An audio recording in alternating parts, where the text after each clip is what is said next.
News, ಇದು ನಿಮ್ಮ ಧ್ವನಿ.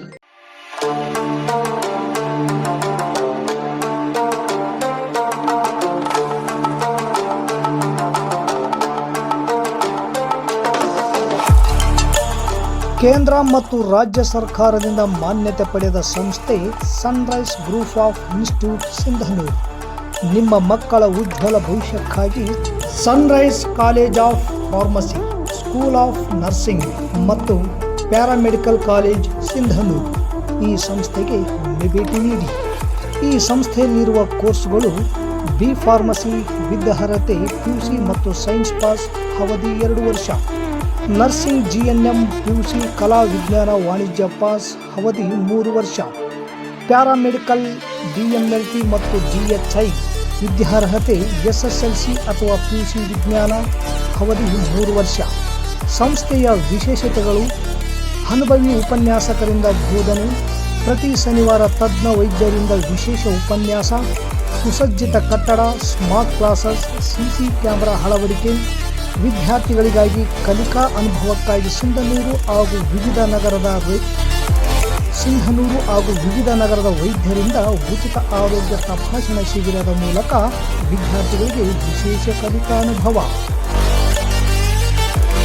ಪ್ರವೇಶಕ್ಕಾಗಿ ಹಿಂದೆ ಭೇಟಿ ನೀಡಿ. ಇರ್ಫಾನ್ ಕೆ ಅಧ್ಯಕ್ಷರು, Sunrise group of institute, Renuka Yellamma ದೇವಸ್ಥಾನದ ಹತ್ತಿರ, ವಾಸವಿ ಗುಡಿ ಎದುರುಗಡೆ, ರಾಯಚೂರು ರಸ್ತೆ, ಸಿಂಧನೂರು. Pin number 514728. ದೂರವಾಣಿ ಸಂಖ್ಯೆ 8191435385 9036731385. ಹಿಂದೆ ಭೇಟಿ ನೀಡಿ.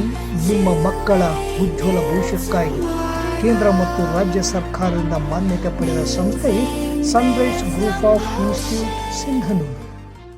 ಪ್ರಿಯ ವೀಕ್ಷಕರೇ, ನಮಸ್ಕಾರ. ನಾನು ವೀರೇಶ್ ಗಡ್ಡಿಮಾಳ್. ಎಸ್ ನ್ಯೂಸ್ಗೆ ಸ್ವಾಗತ. ಹಿಂದಿನ ಮುಖ್ಯಾಂಶಗಳು: ಸಹಕಾರಿ ಸಂಘಗಳ ಮೇಲೆ ನಿಯಂತ್ರಣ ಹೇರಿದ ರಾಜ್ಯ ಸರ್ಕಾರದ ನಿರ್ಧಾರ ಖಂಡನೆ, ರಾಜ್ಯಪಾಲರಿಗೆ ಮನವಿ. ವನಸಿರಿ ಫೌಂಡೇಶನ್ನಿಂದ ಏಪ್ರಿಲ್ ಫೂಲ್ ಬದಲಾಗಿ ಏಪ್ರಿಲ್ ಕೂಲ್ ಆಚರಣೆ. ಏಪ್ರಿಲ್ 4ರಿಂದ ಗೊರೆಬಾಳು ಶರಣಬಸವೇಶ್ವರರ 45ನೇ ಜಾತ್ರಾ ಮಹೋತ್ಸವ. ಸಿದ್ಧಲಿಂಗ ಮಹಾಸ್ವಾಮಿಗಳು. ಸನ್ರೈಸ್ ಕಾಲೇಜಿನಲ್ಲಿ ಡಾಕ್ಟರ್ ಶಿವಕುಮಾರ ಸ್ವಾಮೀಜಿ ಜನ್ಮದಿನ ಆಚರಣೆ.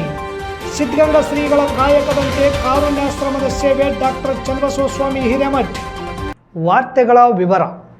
ರಾಜ್ಯ ಹಾಗೂ ಕೇಂದ್ರ ಸರ್ಕಾರದ ಯಾವುದೇ ಆರ್ಥಿಕ ನೆರವನ್ನು ನೀಡದಿರುವ ಸಂಸ್ಥೆಗಳ ಮೇಲೆ ಹಾಗೂ ಯಾವುದೇ ರೀತಿಯ ಸರ್ಕಾರದ ಅನುದಾನವನ್ನು ಪಡೆಯದ ಸಂಸ್ಥೆಗಳ ಮೇಲೆ ನಿಯಂತ್ರಣವನ್ನು ಹೇರಲು ಹೊರಟಿರುವುದು ರಾಜ್ಯ ಸರ್ಕಾರದ ನಿರ್ಧಾರ ಖಂಡನೀಯವಾಗಿದೆ ಎಂದು ರಾಯಚೂರು ಜಿಲ್ಲಾ ಸೌಹಾರ್ದ ಸಹಕಾರಿ ಸಂಘಗಳ ಒಕ್ಕೂಟ ನಿಯಮಿತದ ಪದಾಧಿಕಾರಿಗಳು ಸರ್ಕಾರದ ವಿರುದ್ಧ ಆಕ್ರೋಶ ವ್ಯಕ್ತಪಡಿಸಿದರು. ನಗರದ ಮಿನಿ ವಿಧಾನಸೌಧದ ಮುಂಭಾಗದಲ್ಲಿ ಪ್ರತಿಭಟನೆ ನಡೆಸಿದ ಪ್ರತಿಭಟನಾಕಾರರು ತಹಸೀಲ್ದಾರ್ ಮುಖಾಂತರ ರಾಜ್ಯಪಾಲರಿಗೆ ಮನವಿ ಸಲ್ಲಿಸಿದರು. ರಾಜ್ಯದಲ್ಲಿ ಹಣಕಾಸು ಸೇವೆಗಳನ್ನು ಒದಗಿಸುವ ಬ್ಯಾಂಕಿಂಗ್ ಸೇವೆಗಳು, ಸೌಹಾರ್ದ ಸಹಕಾರಿಗಳು ಹಾಗೂ ಕೃಷಿಯೇತರ ಪತ್ತಿನ ಸಹಕಾರಿಗಳಿಗೆ ಆಘಾತಕಾರಿಯಾದಂಥ ಆದೇಶ ಸಂಖ್ಯೆ CO 38 CLM 2024 ಮಾರ್ಚ್ 16ರಂದು ಆದೇಶ ರಾಜ್ಯ ಸರ್ಕಾರ ಹೊರಡಿಸುವ ಮೂಲಕ ಪತ್ತಿನ ಕಾರ್ಯಾಚರಣೆ ನಡೆಸುವುದು ದುಸ್ತರವಾಗುವಂತಾಗಿದೆ. ಮಾರ್ಚ್ 16ರಂದು ನೀಡಿರುವ ಆದೇಶವು ಏಪ್ರಿಲ್ 1ರಿಂದ ಜಾರಿಗೆ ಬರುವಂಥದ್ದಾಗಿದೆ. ದೇಶದಲ್ಲಿ ಆರ್ಥಿಕ ವ್ಯವಸ್ಥೆಯನ್ನು ನಿರ್ವಹಿಸುವಂತಹ ಭಾರತೀಯ ರಿಸರ್ವ್ ಬ್ಯಾಂಕ್ ದೇಶದಲ್ಲಿ ಜಾಗತೀಕರಣದ ನಂತರದಲ್ಲಿ ಆರ್ಥಿಕ ಚಟುವಟಿಕೆಗಳನ್ನು ನಡೆಸುವಂತಹ ಸಂಸ್ಥೆಗಳಿಗೆ ವ್ಯವಹಾರದ ಬಡ್ಡಿಯ ದರಗಳನ್ನು, ಅಂದರೆ ಸಾಲಗಳ ಮೇಲಿನ ಬಡ್ಡಿ ದರಗಳು ಹಾಗೂ ಠೇವಣಿಗಳ ಮೇಲಿನ ಬಡ್ಡಿ ದರಗಳನ್ನು ಸ್ವಯಂ ನಿಗದಿಪಡಿಸಿಕೊಳ್ಳುವ ಅವಕಾಶವನ್ನು ನೀಡಲಾಗಿದೆ. ಕೇಂದ್ರ ಸರ್ಕಾರ ಕಳೆದ 30 ವರ್ಷಗಳ ಹಿಂದೆ ಸರಳೀಕೃತ ಕಾಯ್ದೆಯನ್ನು ಜಾರಿಗೆ ತರುವ ಮೂಲಕ ದೇಶದಲ್ಲಿ ಆರ್ಥಿಕ ಚಟುವಟಿಕೆ ಚುರುಕುಗೊಳ್ಳುವಂತೆ ಮಾಡಿದೆ. ರಾಜ್ಯ ಸರ್ಕಾರ ಯಾವ ಮಾನದಂಡದ ಮೇಲೆ ನಿಯಂತ್ರಣವನ್ನು ಹೇರಲು ಹೊರಟಿದೆ ಎನ್ನುವುದು ಸಹಕಾರಿ ಸಂಘಗಳ ಪ್ರಶ್ನೆಯಾಗಿದೆ. ಸ್ವಾಯತ್ತ ಹಾಗೂ ಸಂಪೂರ್ಣ ಸ್ವಯಂ ನಿಯಂತ್ರಣ ಉದ್ದೇಶದ ಕಾಯ್ದೆಯ ಮೇಲೆ ನಿಯಂತ್ರಣವನ್ನು ಹೇರುವ ಅಧಿಕಾರ ರಾಜ್ಯ ಸರ್ಕಾರಕ್ಕೆ ಇದೆಯೇ ಎನ್ನುವುದು ಪ್ರಶ್ನೆಯಾಗಿದೆ. ಪ್ರತಿ 3 ತಿಂಗಳಿಗೊಮ್ಮೆ ರಾಜ್ಯದ ಎಲ್ಲ ಸಹಕಾರ ಸಂಸ್ಥೆಗಳು ಇಲಾಖೆಯ ಪರಿಶೀಲನೆಗೊಳಗಾಗಬೇಕು ಎಂದು ಹೇಳಿರುವುದು ಸಹಕಾರಿ ಸಂಸ್ಥೆಗಳನ್ನು ಸಂಪೂರ್ಣವಾಗಿ ಸರ್ಕಾರದ ಹಿಡಿತಕ್ಕೆ ತೆಗೆದುಕೊಳ್ಳುವ ಪ್ರಯತ್ನವನ್ನು ಮಾಡಲು ಹೊರಟಿದೆ. ಇದನ್ನು ನಾವು ಸಂಪೂರ್ಣವಾಗಿ ಖಂಡಿಸುತ್ತೇವೆ. ನಮ್ಮ ಸಹಕಾರಿಗಳಿಗೆ ನ್ಯಾಯವನ್ನು ಪಡೆದುಕೊಳ್ಳುವ ಸಲುವಾಗಿ ನ್ಯಾಯಾಲಯಕ್ಕೆ ಹೋಗುವುದು ಅನಿವಾರ್ಯ ಎಂದರು. ಈಗಾಗಲೇ ರಾಜ್ಯದಲ್ಲಿ ಅನೇಕ ಅನೇಕ ಸಹಕಾರ ಸಂಸ್ಥೆಗಳು ರಾಜ್ಯದ ಉಚ್ಚ ನ್ಯಾಯಾಲಯದಲ್ಲಿ ದಾವೆ ಹೂಡಿದ್ದು, ರಾಯಚೂರು ಜಿಲ್ಲಾ ಸೌಹಾರ್ದ ಸಹಕಾರಿ ಒಕ್ಕೂಟವು ಸಹ ರಾಜ್ಯ ಉಚ್ಚ ನ್ಯಾಯಾಲಯದಲ್ಲಿ ದಾವೆ ಹೂಡಲು ನಿರ್ಧರಿಸಲಾಗಿದೆ. ಈ ಹಿನ್ನೆಲೆಯಲ್ಲಿ ಜಿಲ್ಲೆಯಲ್ಲಿರುವ ಎಲ್ಲ ಪತ್ತಿನ ಸಹಕಾರಿ ಸಂಘಗಳು ಚಟುವಟಿಕೆಗಳನ್ನು ಬಂದ್ ಮಾಡುವುದರ ಮೂಲಕ ಸರ್ಕಾರದ ಆದೇಶ ಹಿಂಪಡೆಯಲು ಒತ್ತಾಯಿಸಿ ರಾಜ್ಯ ಸರ್ಕಾರಕ್ಕೆ ಸ್ಥಳೀಯ ತಹಶೀಲ್ದಾರ್ ಮೂಲಕ ಮನವಿಯನ್ನು ಸಲ್ಲಿಸಿದರು.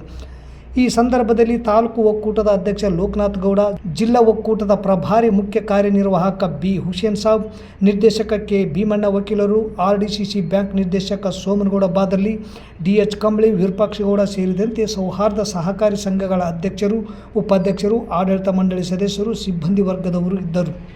ಕೊನೆಗಾಣಿಸಬೇಕು, ನಾವು ಸಹಕಾರಿ ಸೌಹಾರ್ದಗಳ ಮೇಲೆ ಹಿಡಿತ ಸಾಧಿಸಬೇಕು ಅನ್ನುವಂಥ ನಿಟ್ಟಿನಲ್ಲಿ ಅಧಿಕಾರಶಾಹಿ ಮುಖ್ಯಮಂತ್ರಿ ಮತ್ತು ಸಹಕಾರ ಮಂತ್ರಿಗಳಿಗೆ ಕಿವಿ ಊದಿ ಅವರಿಗೆ ಈ ಆದೇಶವನ್ನು ಜಾರಿಗೆ ತರುವಂತೆ ಮಾಡಿದ್ದಾರೆ. ಅದಕ್ಕೋಸ್ಕರ ರಾಜ್ಯದಾದ್ಯಂತ ಈ ಸೌಹಾರ್ದ ಕಾಯ್ದೆಗೆ ತಿದ್ದುಪಡಿ ತರುವಂಥ ನಿಟ್ಟಿನೊಳಗಡೆ ಇವತ್ತೇನು ಆದೇಶ ಹೊರಡಿಸಿದೆ, ಈ ಆದೇಶವನ್ನು ಎಲ್ಲರೂ ಒಕ್ಕಲಿನಿಂದ ವಿರೋಧಿಸ್ತಾ ಇದ್ದಾರೆ. ಇದರ ಭಾಗವಾಗಿ ನಾವು ಇವತ್ತು ಸಿಂಧೂರಿನಲ್ಲಿ ಮನವಿ ಕೊಡ್ತಾ ಇದ್ದೀವಿ. ನಮ್ಮ ಸಿಂಧೂರು ತಾಲೂಕು ಸೌಹಾರ್ದ ಸಹಕಾರಿಗಳ ಸಂಘದ ಅಧ್ಯಕ್ಷರಾಗಿರುವಂಥ ಮಾನ್ಯ ಲೋಕನಗೌಡರು ಮನವಿ ಪತ್ರ ಕೊಡಬೇಕು ಅಂತೇಳಿ ಕೋರ್ತಾ ಇದ್ದೀವಿ. ಈಗಿನ ಸರ್ಕಾರ ಹೊರಡಿಸಿದಂಥ ಆದೇಶ ಆಗಿದೆ ಅಂದರೆ ತಮ್ಮ ಹಿಡಿತದಲ್ಲಿ ಇಟ್ಕೊಳ್ಬೇಕಂತ ಕನಿಷ್ಠ ಬಡ್ಡಿ ಹಾಕಬೇಕು, ಆಮೇಲೆ ಕೆಲವೊಂದು RDCC ಬ್ಯಾಂಕಿನಲ್ಲೇ ಜಮಾ ಇಡಬೇಕು, ಯಾವುದೇ ನ್ಯಾಷನಲ್ ಬ್ಯಾಂಕ್ನಲ್ಲಿ ಇಡಬಾರ್ದು, ಮತ್ತು ಕೆಲವೊಂದು ಕಂಡೀಷನ್ಗಳನ್ನು ಹಾಕಿ ತಮ್ಮ ದೃಷ್ಟಿಯಲ್ಲಿ ಬರಲಿ, ತಮ್ಮ ಆಡಳಿತದಲ್ಲಿ ತಗೋಬೇಕಂತ ಎಲ್ಲ ಆಲೋಚನೆ ಮಾಡಿ ಕೆಲವೊಂದು ಸುತ್ತೋಲೆ ನೋಡಿಸಿ ಅದು ಜಾರಿಗೆ ಬರಬೇಕಂತೇಳಿ ಮಾಡಿದ್ರು. ಇದನ್ನು ಪ್ರತಿಯೊಂದು ರಾಜ್ಯದ ಎಲ್ಲ ಸೌಹಾರ್ದಗಳು ಇದನ್ನು ಖಂಡನೆ ಮಾಡ್ತವೆ. ಯಾಕಂದರೆ ನಾವು ಸೌಹಾರ್ದದವರು ಕನಿಷ್ಠ ಹಿರಿಯ ನಾಗರಿಕೆ 1% ಬಡ್ಡಿ ಅಂದ್ರೆ ಡಿಪಾಸಿಟ್ ಮೇಲೆ ಕನಿಷ್ಠ 12% ತನಕ ಕೆಲವೊಂದಷ್ಟು ಸೌಹಾರ್ದಗಳು 12% ಬಡ್ಡಿ ಡಿಪಾಸಿಟ್ ಕೊಡ್ತಾರೆ. ಫಲವಿತ್ತ ರೆಂಬೆ ಬಾಗುತ್ತದೆ, ಗೊನೆ ಹೊತ್ತ ಬಾಳೆ ಬಾಗುತ್ತದೆ, ತೆನೆ ಹೊತ್ತ ದಂಟು ಬಾಗುತ್ತದೆ, ಏನು ಇಲ್ಲದ್ದು ಬಹಳಷ್ಟು ಬೀಗುತ್ತದೆ ನೋಡ ಎಂಬ ಶರಣರ ಹಿತವಚನದೊಂದಿಗೆ ಪ್ರಾಣಿ ಪಕ್ಷಿ ಸಂಕುಲಗಳ ಗಿಡಮರಗಳ ಪರಿಸರದ ಪ್ರಕೃತಿ ಮಾತೆ ವೃಕ್ಷ ಮಾತೆ ಸದಾ ನಮಗೆ ಉಸಿರು ನೀಡುತ್ತಾ ನಮ್ಮೊಳಗೆ ನೆಲೆಸಿರುತ್ತಾಳೆ. ಅಮರೇಗೌಡ ಮಲ್ಲಾಪುರ್ ಗಿಡ ಮರಗಳಿಗೆ ಬಾಗಿ ನೀರು ಹಾಕಿ ಪ್ರಾಣಿ ಪಕ್ಷಿ ಸಂಕುಲಗಳಿಗೆ ನೀರುಣಿಸುವ ಕಾರ್ಯದಲ್ಲಿ ನಿರತರಾಗಿದ್ದು ಶ್ಲಾಘನೀಯವಾದುದು ಎಂದು ಬಂಗಾರಿ ಕ್ಯಾಂಪಿನ ಶ್ರೀ ಸದಾನಂದ ಶರಣರು ಹೇಳಿದರು.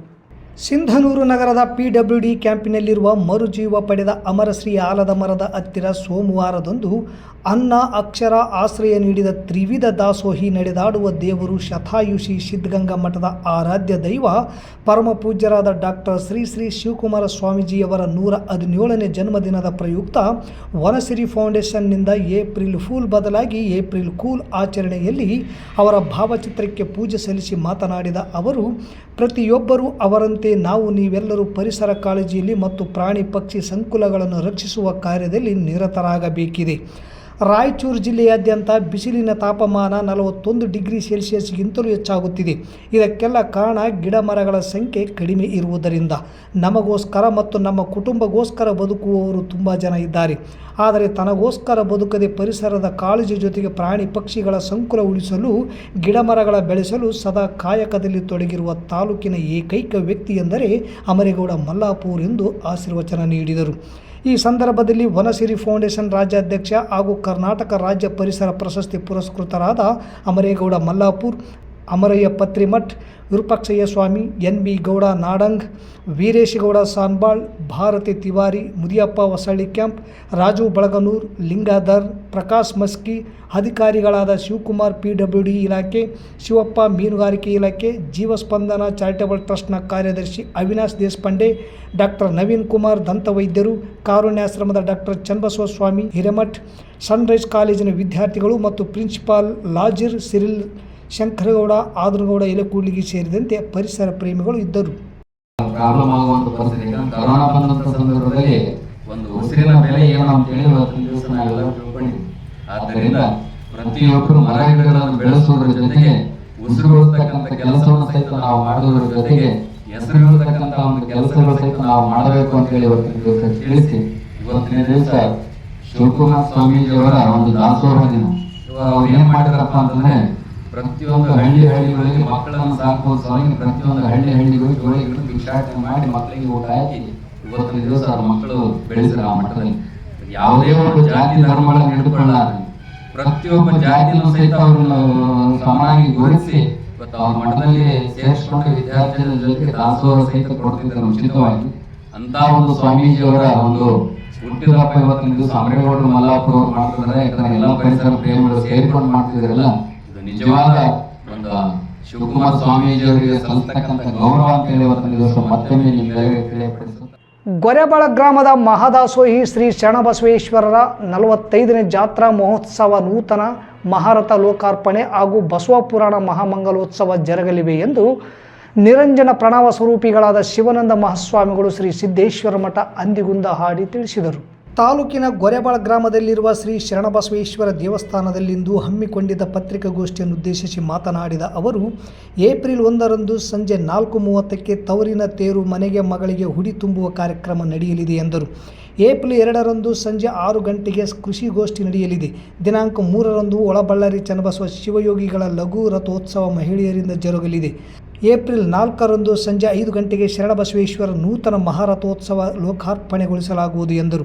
ಏಪ್ರಿಲ್ 1ರಿಂದ 4ರ ತನಕ ಅಂದರೆ 4 ದಿನಗಳ ಕಾಲ ಕಾರ್ಯಕ್ರಮಗಳು ನಡೆಯಲಿದ್ದು, ವಿವಿಧ ಮಠಗಳ ಸ್ವಾಮಿಗಳು, ಮಠಾಧೀಶರು, ದೇವರುಗಳು, ಹಾಲಿ ಮಾಜಿ ಶಾಸಕರು, ಸಂಸದರು, ಸಚಿವರು ಕಾರ್ಯಕ್ರಮದಲ್ಲಿ ಭಾಗವಹಿಸಲಿದ್ದಾರೆ. ಆದ್ದರಿಂದ ಹೆಚ್ಚಿನ ಸಂಖ್ಯೆಯ ಭಕ್ತರು ಬಂದು ಕಾರ್ಯಕ್ರಮ ಯಶಸ್ವಿಗೊಳಿಸಲು ಶಿವಾನಂದ ಮಹಾಸ್ವಾಮಿಗಳು ಹೇಳಿದರು. ಜಾತ್ರೆಗೆ ಬರುವ ಭಕ್ತರಿಗೆ ಯಾವುದೇ ರೀತಿಯ ಅನಾನುಕೂಲವಾಗದಂತೆ ಬಸ್ಸಿನ ವ್ಯವಸ್ಥೆ, ಪ್ರಸಾದ ವ್ಯವಸ್ಥೆ ಮಾಡಲಾಗಿದೆ. ಅಲ್ಲದೆ ವೈದ್ಯಕೀಯ ಅನುಕೂಲವೂ ಮಾಡಲಾಗಿದೆ. ಗ್ರಾಮದ ಮಹಿಳೆಯರೇ ಸಂಗ್ರಹ ಮಾಡಿದ ಹಣದಿಂದ ತೇರಿನ ಕಳಸ ಮಾಡಲಾಗಿದೆ. ಭಕ್ತರಿಂದ ಸಂಗ್ರಹವಾದ 1.5 ಕೋಟಿ ಹಣದಿಂದ ನೂತನ ತೇರು ತಯಾರು ಮಾಡಲಾಗಿದೆ ಎಂದರು.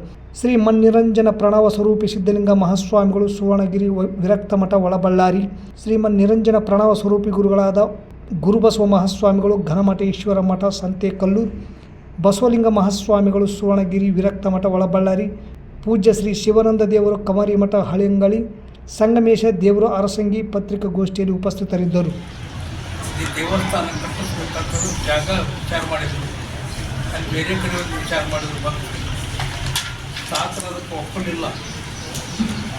ಶಾಸನವರು ಇಲ್ಲಿ ದಯಮಾಡಿಸಿ ಎಲ್ಲ ಕಡೆ ಅಡ್ಡಾಡಿ ನೋಡಿ ಈ ಜಾಗವನ್ನು ಅವತ್ತಿನ ಪರಿಸ್ಥಿತಿಯಲ್ಲಿ ಈ ಜಾಗ ಭಾಳ ಕಲುಷಿತವಾಗಿರ್ತಕ್ಕಂಥ ಜಾಗ ಆಗಿತ್ತು. ಅಂಥ ಜಾಗವನ್ನು ನೋಡಿ ಶಾಸನವರು ದಯಮಾಡಿಸಿದ್ರು. ಈ ಜಾಗ ನೋಡಿದ್ರು, ನೋಡಿ ಎಲ್ಲ ಸ್ವಲ್ಪ ವಾತಾವರಣಗಳನ್ನು ನೋಡಿಕೊಂಡು ಆ ತವರಿನ ತೇರು ಅನ್ನುವಂಥ ಒಂದು ಕಾನ್ಸೆಪ್ಟೇ ಒಂದು ನನಗೆ ತಿಳಿದ ಮಟ್ಟಿಗೆ ಹೊಸದು. ಬಹುಶಃ ಇನ್ನು ಮುಂದೆ ಕರ್ನಾಟಕದೊಳಗೆ ಅದು ಬಳಕೆಗೆ ಬಂದರೆ ಅದರ ಮೂಲ ಉಗಮ ಸ್ಥಾನ ಗೊರೆಬಾಳ ಅನ್ನೋದನ್ನು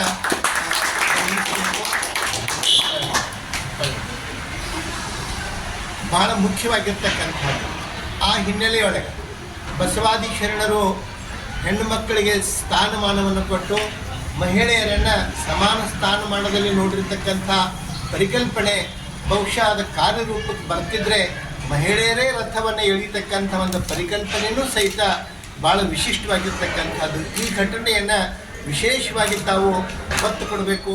ತ್ರಿವಿಧ ದಾಸೋಹಿ ಸಿದ್ಧಗಂಗಾ ಮಠದ ಡಾಕ್ಟರ್ ಶ್ರೀ ಶ್ರೀ ಶಿವಕುಮಾರ ಸ್ವಾಮೀಜಿಯವರ 117ನೇ ಜನ್ಮ ದಿನಾಚರಣೆಯನ್ನು ಸನ್ರೈಸ್ ಗ್ರೂಪ್ ಆಫ್ ಇನ್ಸ್ಟಿಟ್ಯೂಷನ್ ಕಾಲೇಜಿನಲ್ಲಿ ಆಚರಿಸಲಾಯಿತು. ಡಾಕ್ಟರ್ ಶ್ರೀ ಶ್ರೀ ಶಿವಕುಮಾರ ಮಹಾಸ್ವಾಮಿಗಳವರ ಭಾವಚಿತ್ರಕ್ಕೆ ಮಾಲಾರ್ಪಣೆ ಮಾಡುವ ಮೂಲಕ ಪೂಜೆ ಸಲ್ಲಿಸಲಾಯಿತು. ಈ ವೇಳೆ ಸಂಸ್ಥೆಯ ಅಧ್ಯಕ್ಷರಾದ ಇರ್ಫಾನ್ ಕೆ ಮಾತನಾಡಿ, ಕಲಿಯುಗದ ನಡೆದಾಡುವ ದೇವರೆಂದರೆ ಡಾಕ್ಟರ್ ಶಿವಕುಮಾರ ಸ್ವಾಮೀಜಿಯವರು. ಕೋಟ್ಯಾಂತರ ಜನರಿಗೆ ದಾಸೋಹದ ಜೊತೆಯಲ್ಲೇ ಸಂಸ್ಕಾರದ ಶಿಕ್ಷಣ, ಧರ್ಮ ಜ್ಞಾನದ ದೇವರಾಗಿದ್ದಾರೆ ಎಂದರು. ನಂತರ ನರ್ಸಿಂಗ್ ಪ್ರಿನ್ಸಿಪಲ್ ಲಾಜರ್ ಸಿರಿಲ್ ಅವರು ಮಾತನಾಡಿ, ಡಾಕ್ಟರ್ ಶಿವಕುಮಾರ ಮಹಾಸ್ವಾಮಿಗಳ ಆದರ್ಶಗಳನ್ನು ವಿದ್ಯಾರ್ಥಿಗಳಾದ ತಾವು ತಮ್ಮ ಜೀವನದಲ್ಲಿ ಅಳವಡಿಸಿಕೊಂಡು ಅವರನ್ನು ಅನುಸರಿಸಬೇಕಾಗಿದೆ ಎಂದು ಸೂಚಿಸಿದರು. ನಂತರ ವಿದ್ಯಾರ್ಥಿಗಳಿಗೆ ಸಿಹಿ ಹಂಚಲಾಯಿತು. ಸನ್ರೈಸ್ ವಿದ್ಯಾಸಂಸ್ಥೆಯ ಕಾರ್ಯದರ್ಶಿ ಏಷ್ಯಾ ದತ್ತ, ಫಾರ್ಮಸಿ ಕಾಲೇಜು ಪ್ರಾಚಾರ್ಯ ವಾಸಿಂ ಹುಸೇನ್, ಪ್ಯಾರಾಮೆಡಿಕಲ್ ಕಾಲೇಜಿನ ಪ್ರಾಂಶುಪಾಲ ಹಾಗೂ 3 ವಿಭಾಗದ ಉಪನ್ಯಾಸಕರು ಮತ್ತು ವಿದ್ಯಾರ್ಥಿಗಳು ಭಾಗವಹಿಸಿದ್ದರು. ತುಮಕೂರಿನ ಮಠದಲ್ಲಿ ಹಚ್ಚಿದ ಒಲೆ ಇನ್ನೂ ಕಿಚ್ಚು ಆರಿಲ್ಲ. ಅದರ ಮೇಲೆ ನೀವು ಊಹಿಸಬಹುದು ಈ ಒಂದು ಮಠದಿಂದ ಅದೆಷ್ಟೋ ಜನ ಪ್ರಯೋಜನ ಪಡೀತಿದ್ದಾರೆ ಅಂತ ಹೇಳಿ. ಶಿವಕುಮಾರ ಸ್ವಾಮೀಜಿಯವರು ಹಲವಾರು ಹಳ್ಳಿಗಳಲ್ಲಿ ಹೋಗಿ ಭಿಕ್ಷೆಯನ್ನ ಎತ್ತಿ ಆ ಭಿಕ್ಷೆಯಿಂದ ಇವತ್ತು ಸಹಸ್ರಾರು ವಿದ್ಯಾರ್ಥಿಗಳಿಗೆ ವಿದ್ಯಾದಾನವನ್ನ, ಆಶ್ರಯವನ್ನ ನೀಡಿದ್ದಾರೆ. ಸೊ ಅಂತ ಮಹಾತ್ಮರ ಜನ್ಮದಿನವನ್ನು ಇವತ್ತು ನಮ್ಮ ಸನ್ರೈಸ್ ಕಾಲೇಜಿನಲ್ಲಿ ಆಚರಿಸುವುದು ಹೆಮ್ಮೆಯ ವಿಷಯ. ತ್ರಿವಿಧ ದಾಸೋಹಿ ಸಿದ್ಧಗಂಗಾ ಮಠದ ಶ್ರೀಗಳ ಕಾಯಕದಂತೆ ಕಾರುಣ್ಯಾಶ್ರಮ ನಡೆಯುತ್ತಿದೆ ಎಂದು ಕಾರುಣ್ಯಾಶ್ರಮದ ಆಡಳಿತಾಧಿಕಾರಿ ಡಾಕ್ಟರ್ ಚನ್ನಬಸವಸ್ವಾಮಿ ಹಿರೇಮಠ ಹೇಳಿದರು. ನಗರದ ತಹಸೀಲ್ ಕಾರ್ಯಾಲಯದ ಎದುರುಗಡೆ ಇರುವ ವಿಶ್ವ RMS ಮೊಬೈಲ್ ಶಾಪ್ ವತಿಯಿಂದ ಒಳಬಳ್ಳಾರಿ ರಸ್ತೆಯಲ್ಲಿರುವ ಕರ್ನಾಟಕ ಸರ್ಕಾರದ ರಾಜ್ಯ ಪ್ರಶಸ್ತಿ ಪುರಸ್ಕೃತ ಸಂಸ್ಥೆ ಶ್ರೀಮಠ ಸೇವಾ ಟ್ರಸ್ಟ್ ಹರಟೆನೂರು ಕಾರುಣ್ಯನೆಲೆ ರುದ್ರಾಶ್ರಮ ಹಾಗೂ ವಯಸ್ಕರ ಬುದ್ಧಿಮಾಂದ್ಯ ಆಶ್ರಮದಲ್ಲಿ ಸಿದ್ಧಗಂಗಾ ಶ್ರೀಗಳ ಭಾವಚಿತ್ರಕ್ಕೆ ವಿಶೇಷ ಪೂಜೆ ಸಲ್ಲಿಸಿ ಮಾತನಾಡಿದರು. ಶಿವಕುಮಾರ ಮಹಾಸ್ವಾಮಿಗಳ ಕಾಯಕದಂತೆ ಕಾರುಣ್ಯಾಶ್ರಮ ಸೇವೆಗೈಯುತ್ತಿದೆ. ಶ್ರೀಗಳು ಮನೆ ಮನೆಗೆ ತೆರಳಿ ತಮ್ಮ ಜೋಳಿಗೆಯ ಮೂಲಕ ನಮ್ಮ ನಾಡಿನ ಅದೆಷ್ಟೋ ಮಕ್ಕಳಿಗೆ ವಿದ್ಯಾಭ್ಯಾಸ ಮಾಡಿಸುತ್ತಾ ನಮ್ಮ ಕರುನಾಡನ್ನು ವಿದ್ಯಾಕಾಶಿಯನ್ನಾಗಿ ತೋರಿಸಿಕೊಟ್ಟಿದ್ದಾರೆ. ಇವರ ಪ್ರೇರಣೆಯೇ ನಗರದ ಕಾರುಣ್ಯ ಆಶ್ರಮ ಹುಟ್ಟಿಗೆ ಕಾರಣವಾಗಿದೆ ಎಂದರು. ಕಾರುಣ್ಯ ಆಶ್ರಮವು ಕೂಡ ನಿರಂತರವಾಗಿ ಮನೆ ಮನೆಗೆ ತೆರಳಿ ನಡೆಯಿಲ್ಲದ ಜೀವಿಗಳಿಗೆ, ನೊಂದ ಜೀವಿಗಳಿಗೆ ಹಸಿವು ನೀಗಿಸಿ ಪಾಲನೆ ಪೋಷಣೆ ಮಾಡುತ್ತಿದೆ. ಕಾರುಣ್ಯ ಆಶ್ರಮದ ಎಲ್ಲ ಸೇವೆಗಳಿಗೆ ದಾನಿಗಳೇ ಶಕ್ತಿಯಾಗಿದ್ದಾರೆ. ಬಹಳ ಕಷ್ಟದಲ್ಲಿ ಆಶ್ರಮದ ನಿರ್ವಹಣೆ ನಡೆಯುತ್ತಿದೆ. ನಾಡಿನ ಎಲ್ಲ ನಾಗರಿಕರು ಕೂಡ ಸಿದ್ಧಗಂಗಾ ಶ್ರೀಗಳ ಜನ್ಮದಿನವನ್ನು ಕಾರುಣ್ಯಾಶ್ರಮಕ್ಕೆ ಸಹಾಯ ಮಾಡುವುದರ ಮೂಲಕ ಆಚರಿಸಿರಿ ಎಂದು ವಿನಂತಿಸಿಕೊಂಡರು. ಜೀವಸ್ಪಂದನ ಚಾರಿಟಬಲ್ ಟ್ರಸ್ಟ್ನ ಕಾರ್ಯದರ್ಶಿ ಅವಿನಾಶ್ ದೇಶಪಾಂಡೆ ಮಾತನಾಡಿ, ಸಿದ್ಧಗಂಗಾ ಶ್ರೀಗಳ ಪ್ರೇರಣೆಯಿಂದ ಹುಟ್ಟಿಕೊಂಡಿರುವ ಕಾರುಣ್ಯಾಶ್ರಮ ನಾಡಿಗೆ ಕರುಣೆಯ ಸಂಸ್ಕೃತಿಯನ್ನು ತೋರಿಸಿಕೊಟ್ಟಿದೆ. ಬರೀ ರುದ್ರಾಶ್ರಮ ನಡೆಸುವುದಲ್ಲದೆ ಜನರಲ್ಲಿ ಎತ್ತವರ ಸೇವೆಯ ಬಗ್ಗೆ ಜಾಗೃತಿ ಮೂಡಿಸುತ್ತಾ ಮುನ್ನಡೆಯುತ್ತಿರುವ ಕಾರುಣ್ಯಾಶ್ರಮ ನಮ್ಮ ತಾಲೂಕಿಗೆ ಘನತೆ ಗೌರವವನ್ನು ಹೆಚ್ಚಿಸಿದೆ ಎಂದರು. ಈ ಕಾರ್ಯಕ್ರಮದಲ್ಲಿ ಜೀವಸ್ಪಂದನ ಚಾರಿಟಬಲ್ ಟ್ರಸ್ಟ್ನ ಸದಸ್ಯರಾದ ಚನ್ನವೀರನಗೌಡ, ವನಸಿರಿ ಫೌಂಡೇಶನ್ ಸದಸ್ಯರಾದ ಮುದುಕಪ್ಪ, ಕಾರುಣ್ಯಾಶ್ರಮದ ಸಿಬ್ಬಂದಿಗಳಾದ ಸುಜಾತ ಹಿರೇಮಠ್, ಶರಣಮ್ಮ, ಸಿದ್ದಯ್ಯಸ್ವಾಮಿ, ಮರಿಯಪ್ಪ, ಹರ್ಷವರ್ಧನ್, ಸ್ವಪ್ನ ಸೇರಿದಂತೆ ಅನೇಕರು ಉಪಸ್ಥಿತರಿದ್ದರು. ಸಹಕಾರಿ ಸಂಘಗಳ ಮೇಲೆ ನಿಯಂತ್ರಣ ಹೇರಿದ ರಾಜ್ಯ ಸರ್ಕಾರದ ನಿರ್ಧಾರ ಖಂಡನೆ, ರಾಜ್ಯಪಾಲರಿಗೆ ಮನವಿ. ವನಸಿರಿ ಫೌಂಡೇಶನ್ನಿಂದ ಏಪ್ರಿಲ್ ಫೂಲ್ ಬದಲಾಗಿ ಏಪ್ರಿಲ್ ಕೂಲ್ ಆಚರಣೆ. ಏಪ್ರಿಲ್ 4ರಿಂದ ಗೊರೆಬಾಳು ಶರಣಬಸವೇಶ್ವರರ 45ನೇ ಜಾತ್ರಾ ಮಹೋತ್ಸವ. ಸಿದ್ಧಲಿಂಗ ಮಹಾಸ್ವಾಮಿಗಳು. ಸನ್ರೈಸ್ ಕಾಲೇಜಿನಲ್ಲಿ ಡಾಕ್ಟರ್ ಶಿವಕುಮಾರ ಸ್ವಾಮೀಜಿ ಜನ್ಮದಿನ ಆಚರಣೆ. ಸಿದ್ಧಗಂಗಾ ಶ್ರೀಗಳ ಕಾಯಕದಂತೆ ಕಾರುಣ್ಯಾಶ್ರಮದ ಸೇವೆ. ಡಾಕ್ಟರ್ ಚನ್ನಬಸವಸ್ವಾಮಿ ಹಿರೇಮಠ್. ಇಲ್ಲಿಗೆ ವಾರ್ತಾ ಪ್ರಸಾರ ಮುಕ್ತಾಯವಾಯಿತು. ನಿರಂತರವಾಗಿ ವೀಕ್ಷಿಸಿ ಎಸ್ ನ್ಯೂಸ್. ಇದು ನಿಮ್ಮ ಧ್ವನಿ. ನಮಸ್ಕಾರ.